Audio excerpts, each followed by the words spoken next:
All right, ladies and gentlemen, boys and girls, I took a couple days off, but hey, your boy is back. So welcome to What Penn is Saying. Station WPIS is on the air. So how y'all doing out there in social mediaville? Hope everything's going well for you. So hey, I got another series of videos for you. But you know I don't like to waste your time, so guess what? Go grab your sandwich, a bag of chips, and a cool beverage you're choosing. Sit down for a few minutes and watch and listen to What Penn is Saying. Like, comment, and share these videos at your convenience. And hey, watch the whole thing, because you might miss something. You never know. Thank you for watching, and God bless you. So, our 10-year wedding anniversary is coming up. So I decided to do a series of videos talking about love in general and picking spouses. So that's the theme I'm coming from. Sorry, a little warm. So, the name of this series is Abilities in Picking and Keeping Your Spouse. Abilities in Picking and Keeping Your Spouse. So I'm going to give you, I said I was going to do 5, I may do 7. So it's going to be in between 5 and 7 what I do. But here we're going to go ahead and jump this thing off. And the first ability that I believe you need to have. Now, before I get started, let me just say this. Neither am I a marriage counselor, marriage psychologist. I'm not none of that. I'm just a guy who's been married for 10 years, who's coming up on me 10 years married and together with his spouse for 12. So that doesn't make me an expert, but it doesn't make me a novice.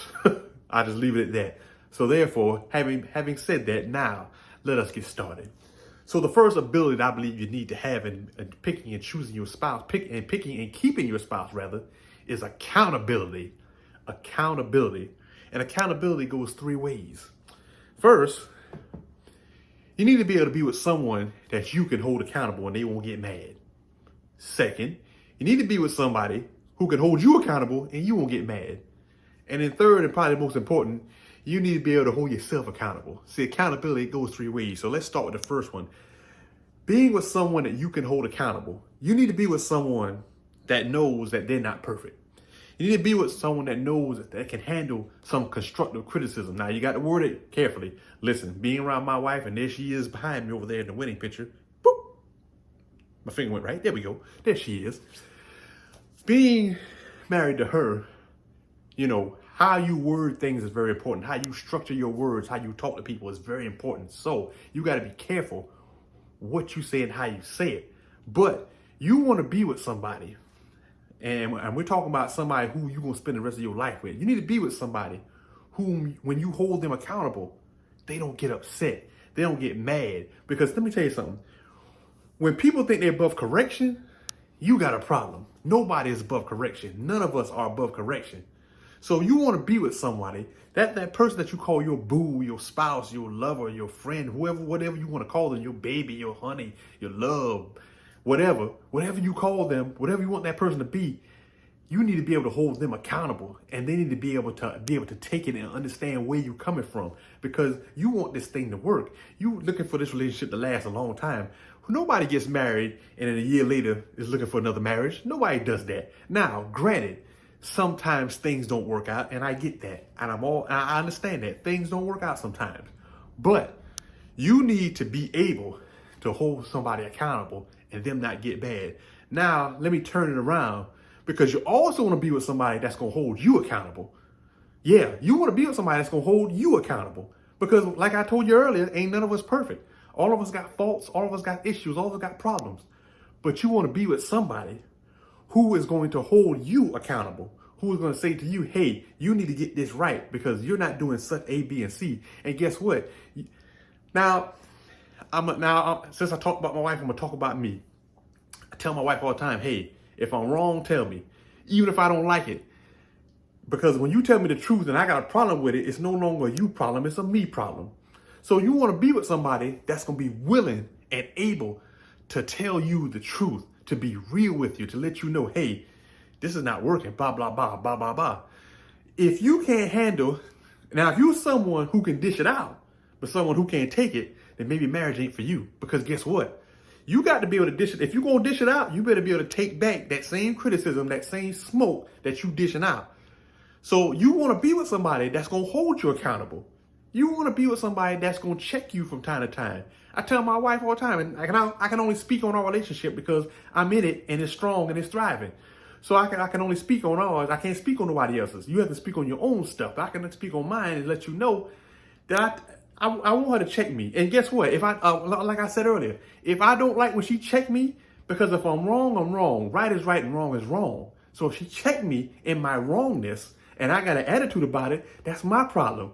She did exactly what I wanted her to do. And that's what I want her to do. And that's what she want me to do to her. But it's a way you go about doing it that makes it, easy to work on. Because if you come with an attitude gonna return. Then if both of y'all got an attitude, nothing gets solved. Even if you are right what you're saying. See, you can be right and still be wrong about the way you go about it. So you want to be with somebody the same way you hold them accountable. Guess what? You have to be able to allow them and let them say, hey, hold me accountable. If I'm wrong, check me. And I don't want to be out of pocket out in public. I want my wife to let me know, hey, this ain't right. Let me know. Because when I know, then I can fix it. And we can sit there and act like we know everything. Sometimes you don't know, and somebody have to hit you onto something, and that's all right. If she hit me onto something and get me back right on square one, hey, I'm all for that. You know what I'm saying? I'm all for that. Now we come to the one where sometimes people have problems with, because it's easy for you to hold somebody else accountable. And sometimes it's easy for somebody else to hold you accountable. But you know what? You have to hold you accountable. That's the number one ability of accountability, is holding yourself accountable. Chance, what you talk about? I'm so glad you asked. Let me tell you what I'm talking about. And I'm gonna come from the man perspective of this. Because I'm a man, so I'm gonna come from the man perspective of this. How you hold yourself accountable, I'm gonna phrase it like this. Some of y'all may get offended. If you do, take it for love, take it for love. If you don't take it for love, take it anyway. Men, when it comes to holding yourself accountable, and it comes to, because some men want to see if they still got it. They love when a woman flirt with them. Let me just put it to you like this. It's okay to acknowledge another woman's beauty, but it's never okay to acknowledge her booty. Oh, let me say that again. It's okay for you to acknowledge another woman's beauty, but it's not okay to acknowledge her booty. In other words, you have to know and understand. I'm going to get to the women in a second. You have to know and understand that there are other beautiful women out there, but she ain't your wife. No matter how beautiful that woman is, she can't hold a candle to your wife. That lady right there that I pointed to, if I get my hand right there, we go, bloop, there we go, her. Hey, it's a lot of you beautiful women out there in the world, and y'all beautiful, y'all lovely, y'all elegant and great, but y'all can't hold a candle to that lady. No, y'all cannot. And don't be offended by that. But that's how highly I think of her. That none of you other women out there can compare to her. You may cook better than her, you may do other things better than her, but you're not her in relation to me. And that's what I mean by holding yourself accountable. See, some men like to, again, want to see if they still got it. Want to go out there and have a woman flirt with them, or go out there flirting to see if they still got it. Well, I always tell you, if you got to ask if you still got it, you ain't got it.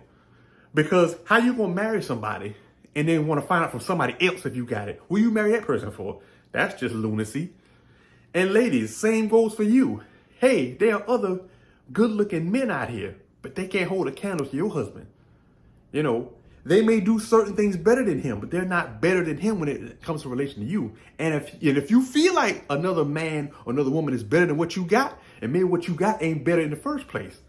See, that's what I mean by holding yourself accountable. You have to go out and be as if your wife or your husband is around you.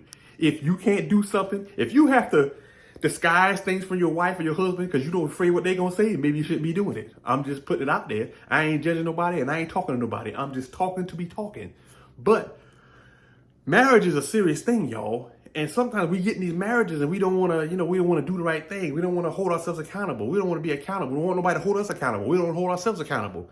Hey, accountability is a wonderful ability to have, because accountability reinforces structure. Accountability has that level of respect. It shows you that level of respect that person has for you.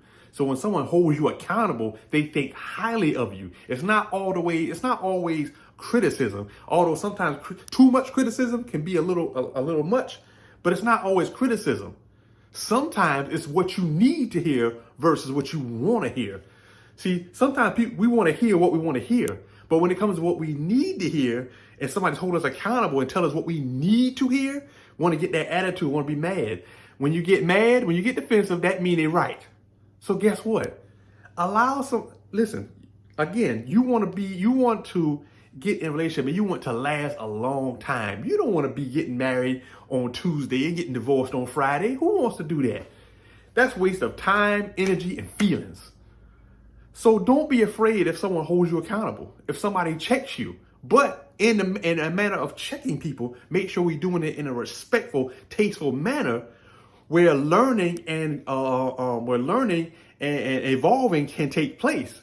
That way, that kind of thing can take place. Other than you talking down to somebody. You are talking to them about their wrongness, but you're talking down to them instead of a manner of talking the truth and helping to uplift them so they can become better, so they can evolve from that place of where they was having an issue to where the issue is no longer a problem. Because like I said, hey, all of us have faults. All of us got warts, y'all. But it's when you see your problem. First of all, in order to fix a problem, you got to notice you have a problem. So you got to acknowledge that you have a problem. But then when your spouse lets you know about that, and you know what's funny, y'all? It's funny that we know we got a problem, but it's like somebody got to tell us. You know you have a problem, but you don't really want to work on it. But when that person, that's your all in all besides Jesus, lets you know that, hey, you know what time it is. Get it together. Get it together. So there you have it. Accountability. That's the first ability I'm going to talk about. Like I said, I may give you 6 more. I may only give you 4 more, but I got some more for you. So thank you for watching what Penny is saying. Hope you have a blessed day out there. And hey, please watch this entire video because you might miss something. And as always, thank you for watching and God bless you.